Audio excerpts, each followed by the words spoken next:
Hey guys, this is Hell Hades. This is another Raid Shadow Legends video, but with a difference. We have got the man, Kizzle, in the house. Kizzle, how you doing, man? I'm good, man. I'm good. Thank you for having me.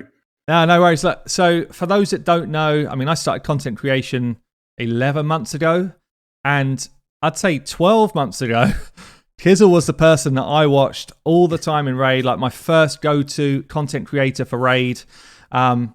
Pretty much, you left the ship, and I got aboard.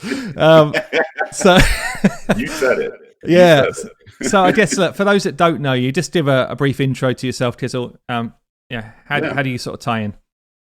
Yeah, no, I started doing content on Raid, I want to say in May of last year, so probably, I want to say May. I mean, off the top of my head, I really don't remember, but well over a year ago. Sure. And, back then it was just me, Brad, Stu, and Darth. Darth had just come over from Star Wars and kind of brought his fan base from that. And then Darth, Brad, myself, and Stu had all started from scratch with this game.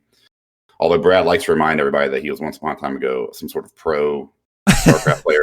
Yeah. He's been doing content for 12 years. I'm sure he said that at least one time. He told me at least 10 times that he likes to remind me all the time, I'm a professional video game player, Kizzle. And I'm like, thank you, Brad. Appreciate that. No, for sure. But, I mean, one of the reasons why you're on, basically you dropped a massive video this week, and a load of my stream were kind of asking me about it. And I think we had a chat kind of offline, and I basically said I was going to do a video on this myself, but really I didn't have more information to add, or I didn't feel like I could put it in a better way than what you put it already. Awesome. Yeah. And the cool thing is, I mean, one, we'll link that video below, guys, and you can go and check it out if you want to see like the first version. But it feels like there's some more information that's kind of hit the scenes that we can just kind of have a chat through. Yeah, absolutely.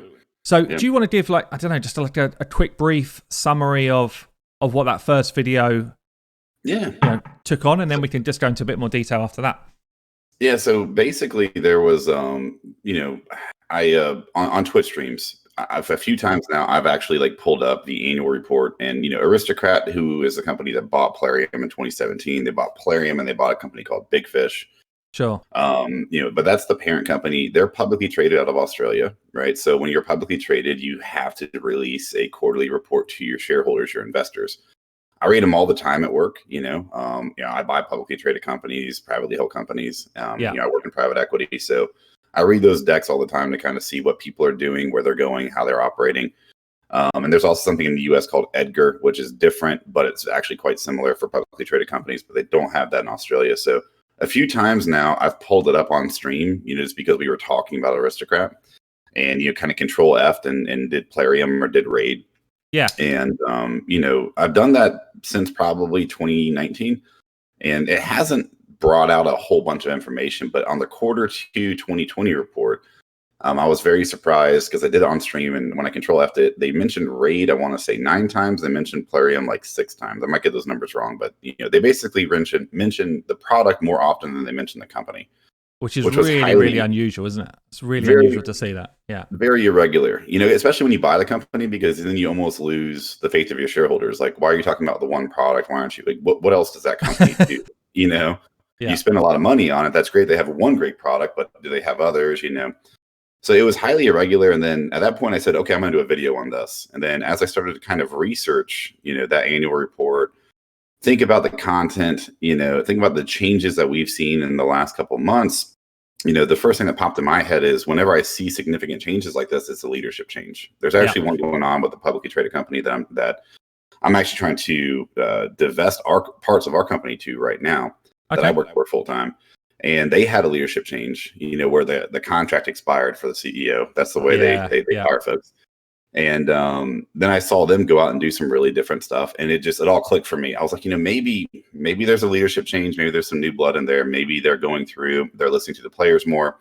All right, so basically with Aristocrat, they're a publicly traded company, like we were saying a second ago, and they bought Big Fish, they bought Plarium together, and one thing that we're seeing a lot in their actual deck is that they're shouting out they're shouting out Raid versus Plarium specifically. So all that kind of just distilled into this thought for me that, okay, obviously Raid's a huge deal to Plarium. I'm sorry. to Aristocrat. And it's the lifeblood of Plarium today, which some of the conversations I've had with Plarium employees since I dropped that video have proved out, like, Raid is Plarium right now. It is what's keeping the company alive. Because they've got like 6-7 different games or apps, haven't they? But I mean, they're all relatively small fry. When I look at them in terms of like scope compared to Raid, they're not even close in terms of like number of players and monetization and that type of stuff. I mean, some of the stuff I looked over, like Vikings is their number 2, but I think even Vikings at its peak was like 8% of the size of Raid based off some of the math I did. Yeah. And so it's and that's just based off of revenue. That's not based. I mean, I don't know what the users are doing. That's granular data, but in short, kind of going through it, it became very I became very aware of the fact that Raid is actually a huge deal, to Aristocrat. And now we have these changes. And then I started noticing that, they mentioned a samurai faction a while back.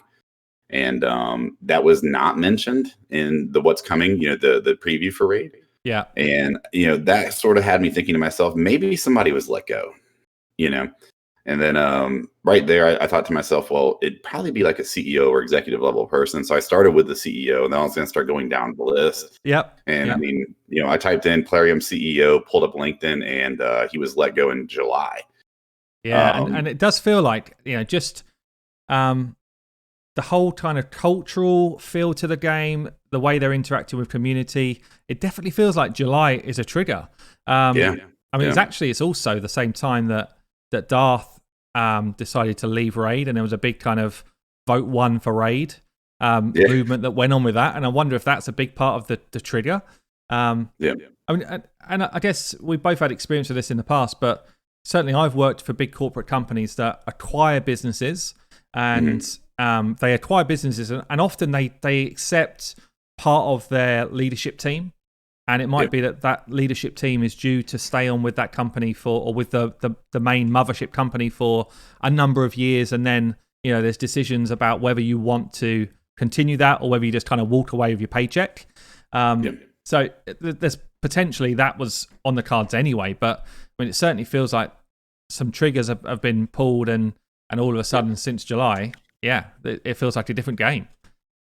Well, one of the things that happened, so I doing acquisitions for the past like 7-8 years, one thing I've noticed, and then, I was on the other side, I was on, the business development side prior to that for publicly traded companies. Sure. To where I wasn't doing the acquisitions, but I was helping integrate businesses or due diligence. And one of the problems that you have, and this sounds weird, is you don't usually have someone that can replace the CEO. Like finding a CEO is really hard. Finding one that you think will succeed is very challenging. And if the company is good enough for you to buy it, then presumably the leadership is good enough to stay in place. And then what you normally do in that, and I'm 1,000% confident. I can't quote a source here, but let's just say I'm very confident this is what happened. But normally what you do is you do what's called an earnout schedule, and you do an earnout schedule on the CEO. Usually it's quarterly, it's biannually, and you tell the CEO, look, I mean, if you hit these absurd numbers, like you're going to get checks with a bunch of zeros. Right? Personally. And I mean, I haven't seen it firsthand, but I've even heard of people bringing in like bags of cash so you don't have to claim it on your taxes. I mean, people will do not something you've done, no, not something you've done. Nothing I've done. But like just really strong incentives, and I mean, honestly, from private equity, like that's something that we do right away. Is okay if we're going to keep the management, put some significant performance bonuses in place. And if you have to get rid of the management, honestly, it's a hard acquisition to do, because then the banks start to look at you a little bit and they're like, we're having an issue underwriting this, because how are you going to maintain the performance? Sure. So you don't want the bank making the decision for you, right? And you're not going to buy the company in cash, no matter what anyone says. No one ever does that. That's a lie, right? You need half of the money up front. The rest the bank will give you. You got to pay them, but that's part of it. Yeah. You don't even need half the money up front if you do a leverage buyout, but we won't go that deep. But at the end of the day, whenever you see and Plarium, this is actually an interesting point, but one of my sources at Plarium did tell me that watching my video, I was right about everything, but the fact that Avi was his contract expired, he was not let go. Okay. And then I kind of had a conversation with that person. I said, well, listen, man, in my experience, if the contract expires for the CEO, they are let go. that means that somebody on the board or the board's decision was to There's a decision not to renew the contract. Yeah. If they were doing a good job, and this person at Plarium was even like, well, Avi was here in the beginning. He was kind of tired, and I was like, if he was doing a good enough job, they would have offered him enough money to make him stay. Those are the facts, And everybody wants to retire, but that guy looked to me like he'd be in his early 50s. I mean, I'm sure he wouldn't say no to a couple $1 million a year bonus, if he stayed around. Yeah, and it's not like, even though people were frustrated with the game, it's not like Raid was performing badly in terms of cash generation and new user acquisition. A lot of their key metrics. Raid has performed really well in, even if the community was frustrated. Actually, Raid was doing well from their point of view. So that's one of the hardest things to grasp is like as you're in the community. Like I hinted at this the other day, but you're OG like I am. How many generations of players have you watched leave? I mean, I'm probably on like 6 now. Yeah, exactly. It's a lot. People that that were mega whales, and so you're so close to it that you kind of have this privileged point of view where you start to say to yourself, well, this game's shrinking. All my friends are leaving. That's actually not true. No, the game is growing at a rapid rate, and here's the reason it's growing. Every time you see a Raid ad, that's a lot of money for them to put out there. They're not putting those ads out because they're losing money. They're putting those ads out because they're making money. Right? I know it's a weird concept, but you can't pay for those ads without bringing in cash flow. Right? Yeah. So every time you see those ads, that means that Raid is doing well. And when you see the enormous amount of them that you see, the assumption is that they're doing extremely well. So, and we got some numbers, haven't we, in terms of actually how much do they spend on advertising? Yeah. What sort of figures have we got there? So it's ranged a little bit, but it's gone. Can't name sources, right? Sure. But we do know for sure that it's gone from $500,000 a day at some point up to north of $1 million a day in advertising for only Raid. It's just an insane amount of money, isn't it? $1 million a day just to advertise Raid. And one thing that you have to sort of break down when you do this is you're living a day-by-day life when you spend $1 million a day. So that means their analytics, and this is just, you would never get the money if you couldn't do it like this. That means on the analytic level, they're looking at that $1 million, and they're on a daily basis, maybe a weekly basis. My assumption is daily, right? Yeah. But probably on a daily basis, they're looking at the returns, and their returns would have to be, I would imagine, double digits, maybe low double digits, daily, to be able to move on to the next day. Yeah, because any business I've worked in, you'd have to draw out a business plan or a case plan around this concept. You then have to do like a return on investment analysis. So people don't just throw money at this stuff and just hope that something's happening out the other end. It would have to be proven at this sort of level. It would have to be 100% like buttoned down. So if they're pushing $1 million a day, I mean, the return must be insane. If they're pushing $1 million a day, then my assumption would be, and this is just my assumption, just based off the math that I've done, because you would run, you're right, an ROI would be your return on investment. You would also run a internal rate of return on this. So I did run kind of a botched internal rate of return, and I'm going to put it in a video at some point, where I actually go through and do all the math for the KPIs. And for me to even, and look, in my industry, it's heavy capital. This is low capital. So, it's different, but putting in a capital expense is something I know really well.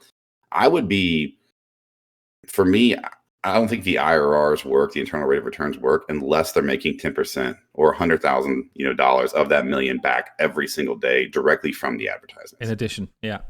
Minimum of that. And then I would say you need to make that entire $1 million back, right? That you're projecting out within 30 days. And I think once they got to a point where they were saying, okay, well, we're making 10% back, but it's taking us 45 days to make the whole number back, I think you'd start to see the advertisements shrink at that point. And I don't think they're there. I think they're growing or they're maintaining. Either way, my assumption is that when they put $1 million on the table for advertising, they're paying that $1 million off within 30 days, and they're paying 10% of it off the same day. Yeah, that's crazy. I know that I actually did a video just probably 2 or 3 months ago when a lot of people were saying, Raid's dying, this game, basically people were telling me, leave the game, you should leave the game because actually, otherwise your job's at risk. And I did a lot of research to look at player numbers, revenue being generated, general metrics, which says to me, is this a growing game or a shrinking game? And actually everything I found was that even though a lot of the players that I played alongside, 12 months ago are no longer here, there's way more players here now than there were 12 months ago. And their cash generation is still growing. So, it certainly hasn't been a shrinking game. It's been a growing game, but they've been concentrated on new player acquisition more than long-term player retention. And maybe I've played other games in the past where actually retention was more important than acquisition, but certainly their philosophy has been new players that come in and spend X amount of money are worth more to us than someone that plays for 6 months plus and spends a gradual amount over that time. Yeah, and based off the conversations I've had with folks at Plarium in the last couple of days, and then I looked into some industry stats. Finding KPIs for this stuff really isn't too difficult. Yeah. But their main metric, as I understand it today, is the ARPU, which is the average return per user. And I sent you a graphic on it, but essentially that's the revenue you generate, right, divided by the number of users you have at that time, right? Yeah. So you would use that on a daily basis to help you generate whether or not you're going to use your marketing budget tomorrow. And there is a metric called the, I think it's consumer. Let me look at it real quick. Is the customer retention is the consumer or customer lifetime value, so the CLTV. And basically that's your recurring revenue per customer times the average customer lifespan.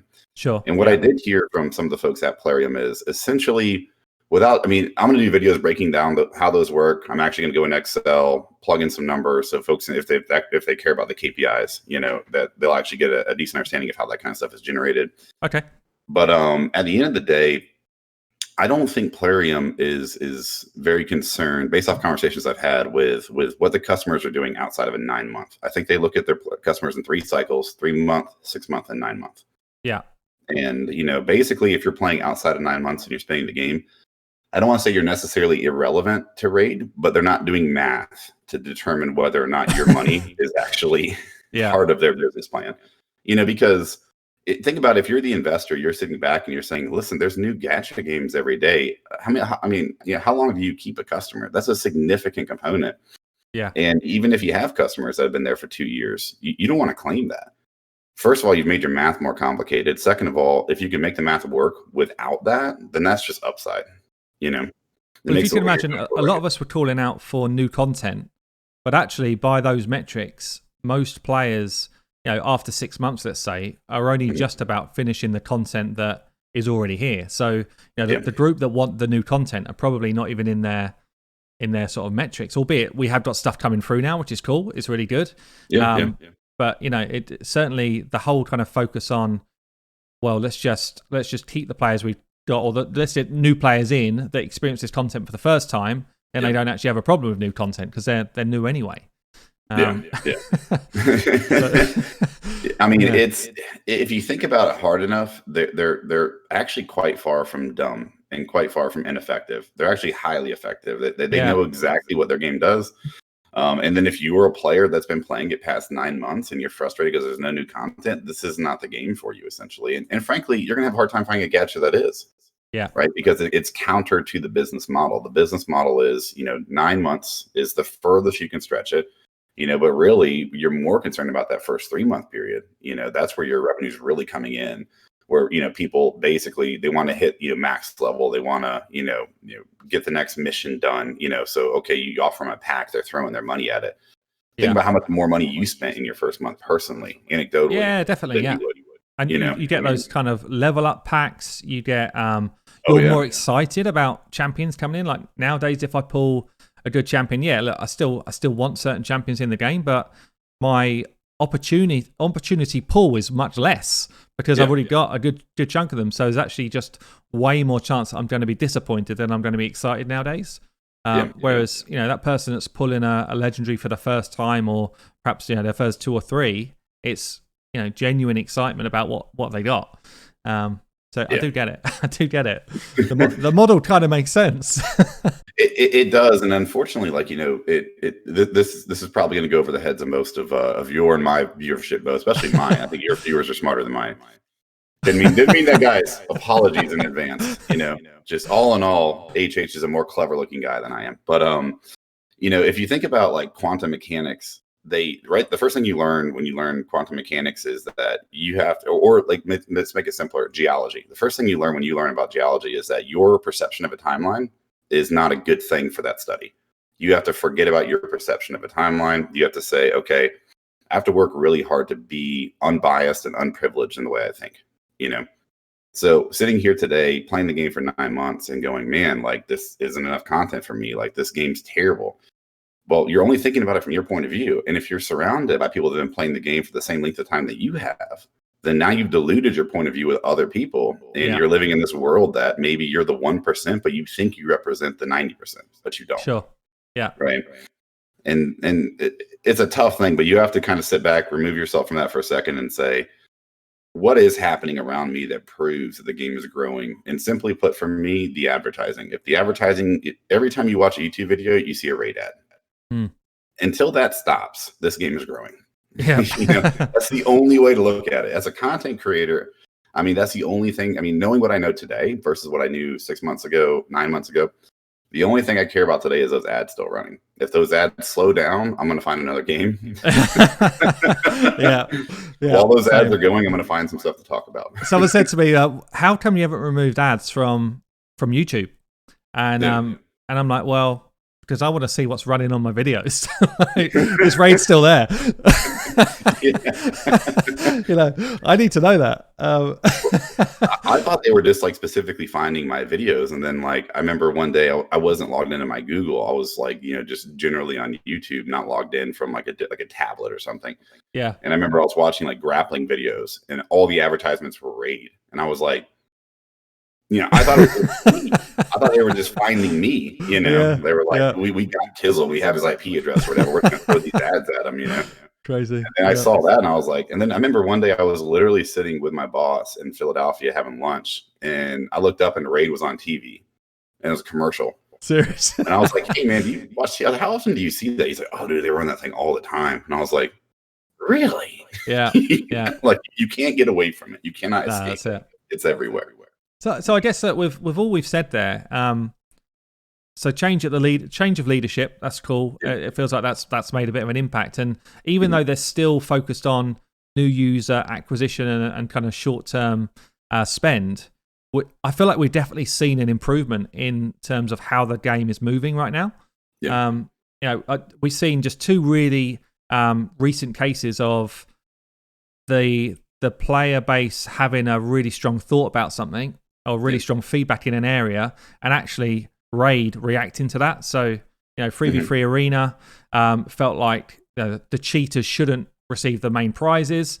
They took that back and said, actually, we're going to do something about that, which they've not even kind of gone there in the past.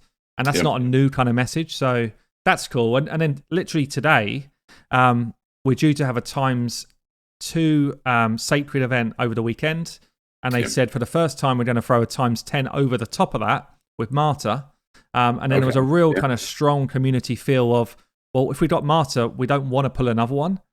So they kind of come back and said, you know what, that makes complete sense. So one of the days, we're going to turn it off and you can just pull your shards and you'll get just ×2 of all legendaries. So two instances which I just have not experienced in the past with Plarium or Raid in terms of them going back on what they've set out because the community has said it just doesn't make sense. So, that's positive for me. It feels like the change of leadership is at least saying we should listen to these people. They are actually the people that pay our bills. Yeah.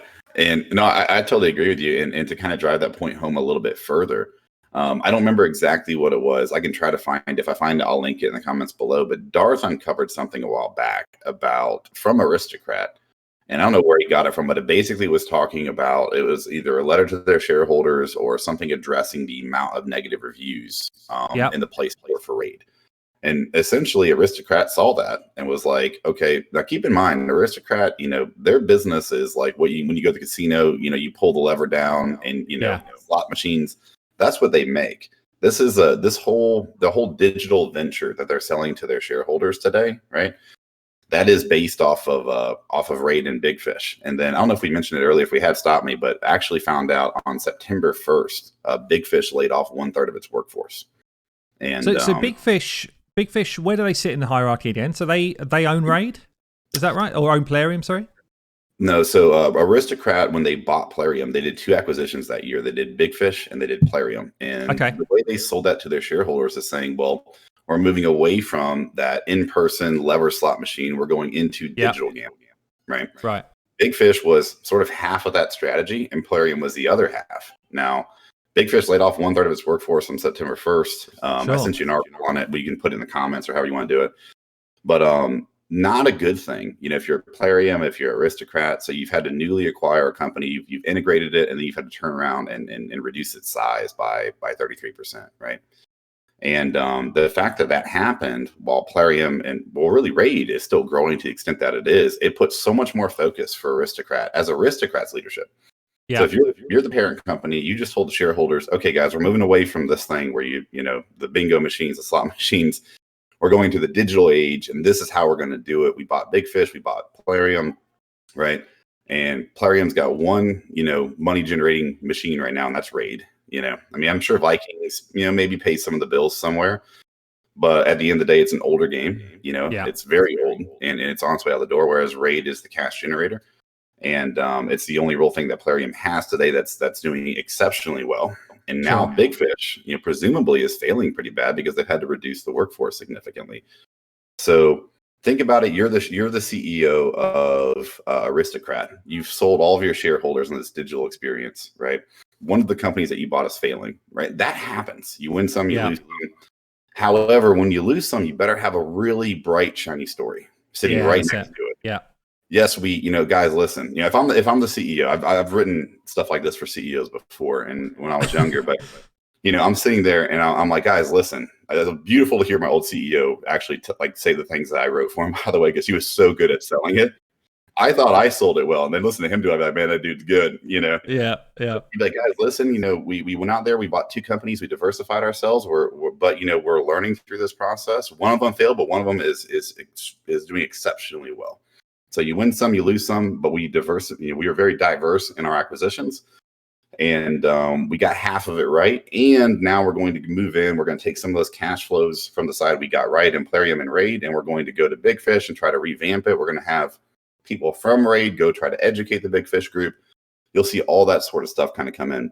Yeah. But as long as you have one success story, you can get through anything. And right now for Aristocrat, it's a large company. Their success story is Raid. So they cannot have it go bad. They can't have bad reviews. They can't have a bad day. No, so that's where they're at. Just while we're talking here, in terms of this slight change in mentality, I know Raid's had issues in terms of maintenance and stuff since we come back, but they've literally just dropped a bunch more compensation gifts. Which it's nothing like super special, but it's way more frequent. It's way more relevant. And I feel like the communication in the background just makes more sense as well now. Just literally while we were talking there. But in terms of direction, I think you mentioned it in your video, but it felt like previously all of the focus was on just more champions. More champions, they look cool. That's what their game's all about. And we were expecting the samurai faction. I'm just bringing up Sato here now, who looks mighty like a samurai to me. Perhaps a bit paler than most, but he looks a lot like a samurai to me. I mean, it feels like the new CEO's come in, who was actually already part of the team as a CFO before, wasn't he?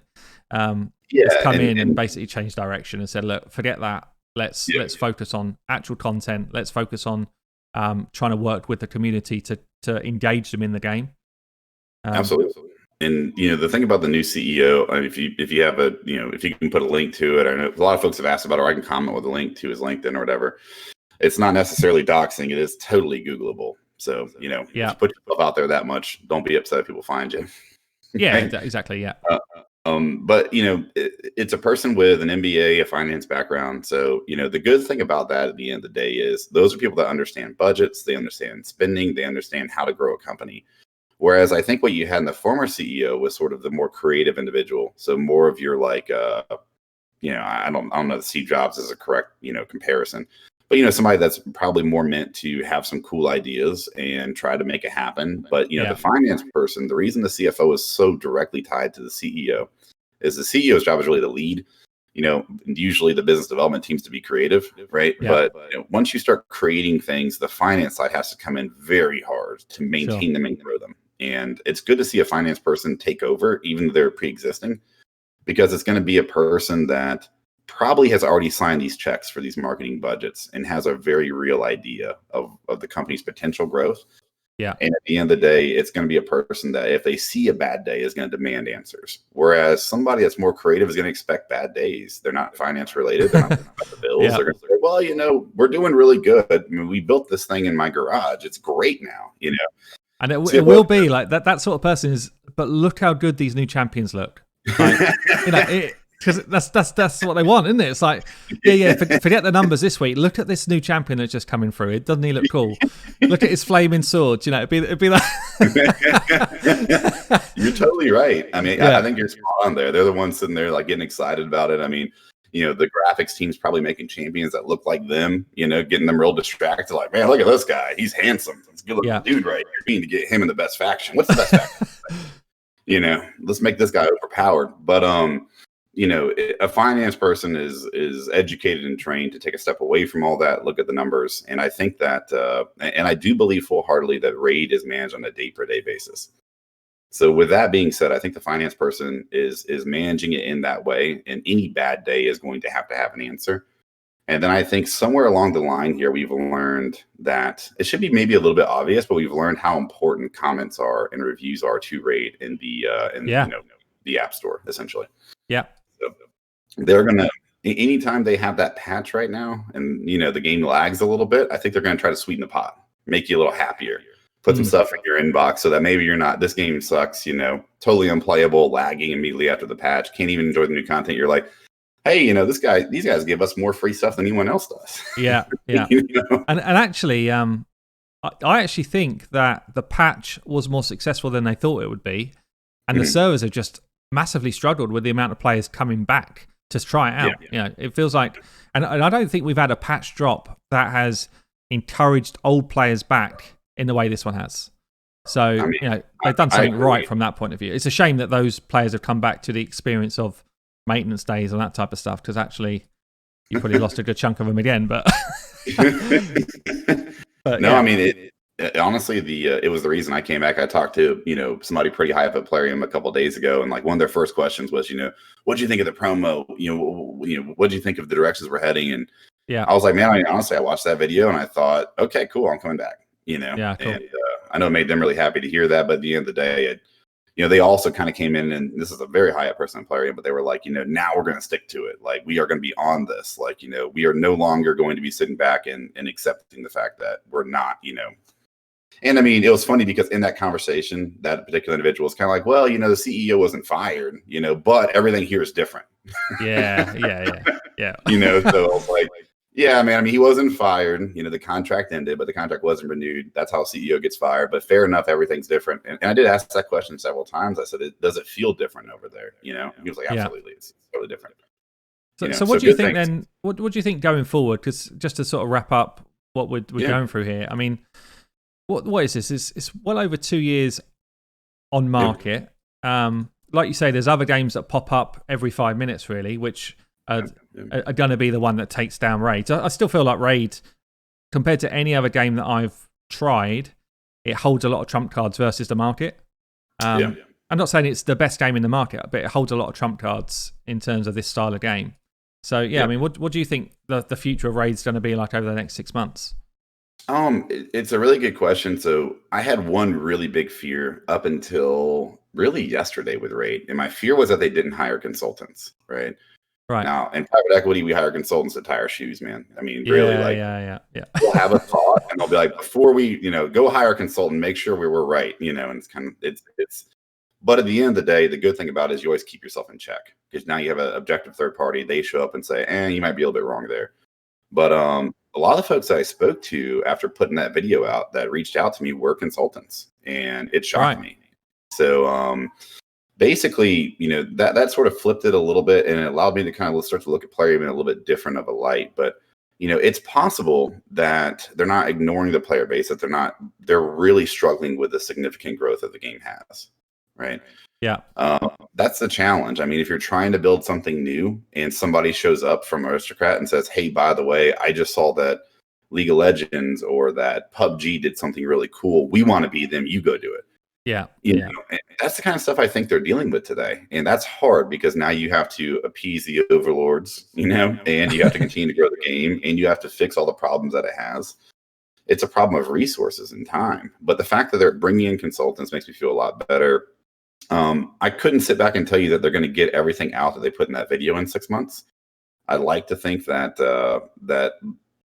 for me, the dropping the Samurai faction was one of the most encouraging things I've seen because that is a time suck, right? You have to make uncommon champions, you have to make commons, rares. Look at the Dwarf faction. This takes a significant amount of time. We've seen them reskin like Ignatius and Biggin. You know, I think a company that prides itself so much on the aesthetic is not happy reskinning, but is having to do it because they can't keep up with the workload, the demand. Yeah. So I think what you'll see is you'll still see some champions trickle in. I think they're working on figuring out their metas, right? Hopefully they improve the metas in general. More importantly, though, I think that what you've seen is them abandon projects that were time sucks. And I think that they're going to be completely focused on keeping Aristocrat happy. And I think Aristocrat's going to kind of have a liaison living in Kharkiv, Ukraine, you know, just kind of walking by, you know, looking right at it's such a big part of their profit generation now, isn't it? So they'd be crazy to not invest more of their own time to make sure it's moving in the right way. I think that oversight one way or another is going to make the game much more successful. But if I had to guess based on some of the conversations I had, I think they're very self-aware that it being an aesthetic and pretty game is what that's the differentiator. That's what makes it, you know, separates it from everyone else. I think they're going to really focus on that. They're going to make sure that everything they release is really pretty, well put together, and highly aesthetic. And that might slow down some stuff. But what I do think is, you know, in any situation where the player base pushes back, I think they're going to be so sensitive right now in fear of, you know, Big Brother Aristocrat showing up and laying everybody off like they did with Big Fish. Yeah. You know? Especially in the current like market with everything that's going on with COVID, and you know that affects all markets across the world. You know, you see a lot of companies laying off people en masse. You know, it's just, you know, they've changed the structures, they've changed the way that they work, and also they have to protect profit lines and margin lines. So, you know, it's not unusual for people like Big Fish to lay off that type of number of people, a third of their workforce. I've seen it in other businesses.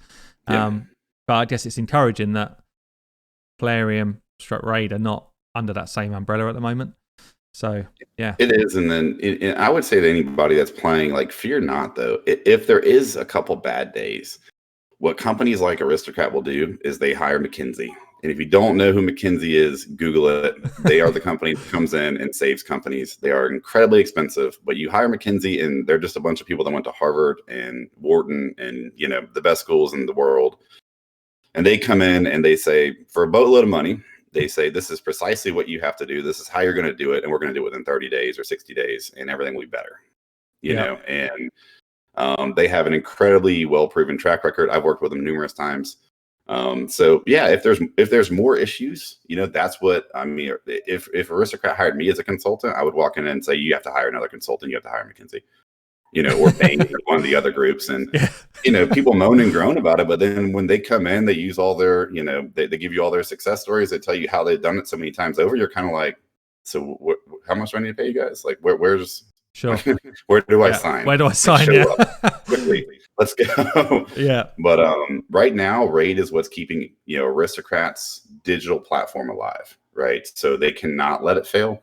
It puts a lot of pressure on the current workforce, right? And if the current workforce actually fails, then you're going to see consultants come in. And as a player, what I'm really referring to here is the game's going to continue to move in a more positive direction. And even if there is a lull, then you're going to see a quick leadership change again. And you're going to see, you know, people come in that categorically change the game. They're not going to use existing blood next time. Next time they're going to bring in new blood. So, in my opinion. But I mean, it feels like overriding it's a positive thing that we've seen. I'm pretty excited actually. Over the next 3 months, I'm pretty excited to see what Doom Tower brings, what they actually bring into the game, and hopefully we start to, you know, or either attract back some of those older players, or at least retain some of the players that are coming in right now. You know, because there's just some more exciting stuff to do. Yeah. So look, I guess. Sorry, man. Carry on. No, I was just gonna say it's a good time to be a content creator. It's honestly, it was the finance professional in me that made the decision to come back. I saw the game and I saw some changes, and I was like, all right, well, I have ambitions to be, I don't necessarily at some point a full-time content creator. I'm a long way from it, but it was a pretty easy analysis to sit back and say, well, Raid's the game to do it with, not just because I've been here before, and have some popularity here, but more importantly because of its growth potential. Still. Sure.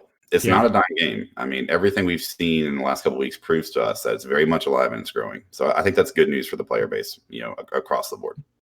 So look, I'm going to obviously link your channel below, but just for those that are keen, give people a flavor of what to expect over the next few weeks. What sort of content are you kind of working towards?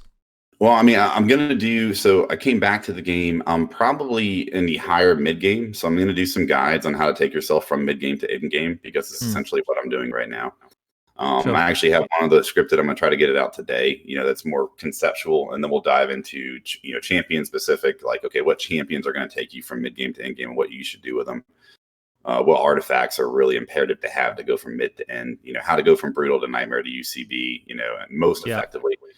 And champion guides, I'm not going to do those yet. I want to get a little bit more towards the end game, a little bit more well versed before I go in and start doing that. Clan boss for sure. I don't know for sure if I'm do much of Platinum Arena. It kind of sounds like it's a mess right now. But it is what it is. And then there's a lot of the business analysis is very popular, for whatever reason. So I'm gonna continue to do that. We'll go make a few videos on the KPIs, how they work, how to do that math, why they're important to Plarium, and stuff like that. And then as there are updates like this or changes, I'll kind of give a business take on it, given that it's my background. But I'm gonna try to pump out, not quite HH level, but maybe 4 videos a week, and then get streams in. One thing I have learned is streaming on Twitch is more comfortable for me right now than making content on stuff that I think you'll remember if you've seen my channel before, definitely UHH. My focus was really, demystifying and deconstructing in-game strategies. Yeah. So, but as I get my way back there, I'm probably more comfortable talking about the business stuff in Twitch, but at some point I'm aiming to get back to that point. So awesome. Well, look, thank you so much for coming on, man. It's been a good chat. Thanks for having me. We'll speak soon. Catch you later. Yeah. Good, man.